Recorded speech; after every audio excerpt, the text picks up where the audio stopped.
Şimdi ben onu alsam ağlar mı? Ağlamaz. Ağlamaz mı? Ağlamaz, Gel ha. bakayım. Ay. Şimdi ebesi sen buna bir türkü söyle. Önce bir tanıyalım seni. Ben de Nakkaş. Doğma büyüme buralıyım. Burada duruyorsun. İşte bir yere gitmedim. İşte bir yere gitmedim, bu köyde çalıştım. Bu köyde çalıştım. Oğlanın biri İleşberli'ye diyor. Biri de koyun gidiyor. Değil mi? Kız da yok. Antalya'da. Kendi halimizce duruyoruz işte. Duruyorsunuz. Duruyoruz. Şimdi sen bu güzele şöyle bir torun herhalde, bu değil mi? Bu torun Ramazan'ın. Ramazan'ın. Oğlan kız? Kız. Kız, Allah uzun ömür versin. Adı nedir? Nefes. Oo, ne güzel isim ya, Nefes. Allah çok böyle ömür boyu güzel güzel nefesler alsın. Sağlıklı büyüsün inşallah. Sen bize şöyle bir böyle bir şey söylesen bu köyümüzde. Çünkü bu köyde herkes bir şey söylüyor. Merdivana basamadım, çekedimi asamadım. Cebimde bir tek elmam vardı, Fadime'me kesemedim.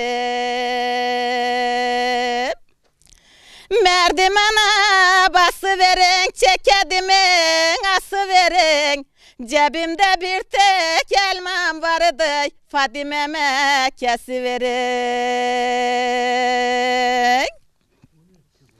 Hoca geldi de beni daş diye yudu, benim daşçıyla suçum yoktu.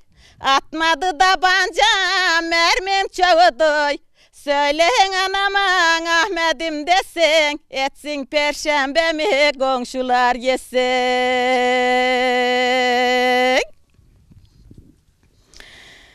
Gözüne eden asma, köprü kuruldu, Ahmet'imden avcı yolunda vuruldu. Ahmet'im amı getirecek denildi. Söyleyin anama çalsın nennimi, kime teslim edeyim taze gelini. Bostan tarlasında çadıra kaçtım, Hilmi kardeş benim peşime düştü.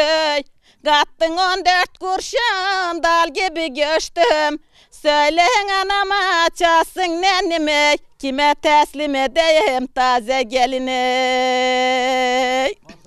Aman benim. Ay. Aha benim Hasan çağırı vereydi. Allah'ım ya, böyle içimiz acıdı, yüreğimiz acıdı. Bu kadar mı güzel söylenir? Bu kadar mı yürekten okunur?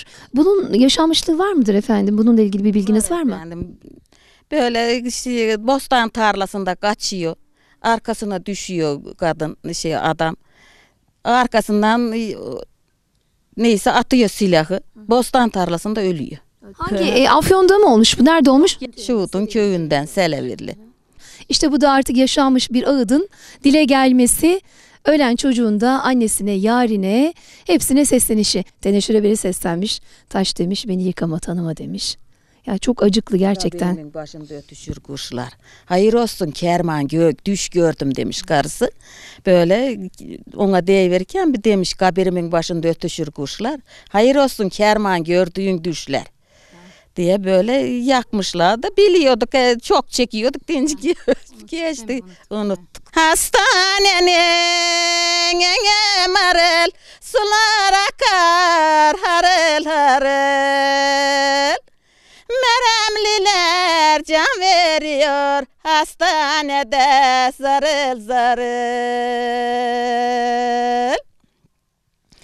Hastaneden kuş geliyor, kuşun gönlü hoş geliyor.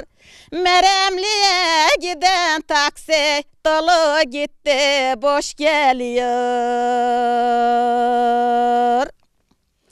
Al fistanım biçim biçim ben alırım için için. Yavrularım gül toplamış kabirime dikme için. Al fistanım solacak mı? Bu dert beni alacak mı? Söyleyiverin doktor beye, yavrum ele kalacak mı?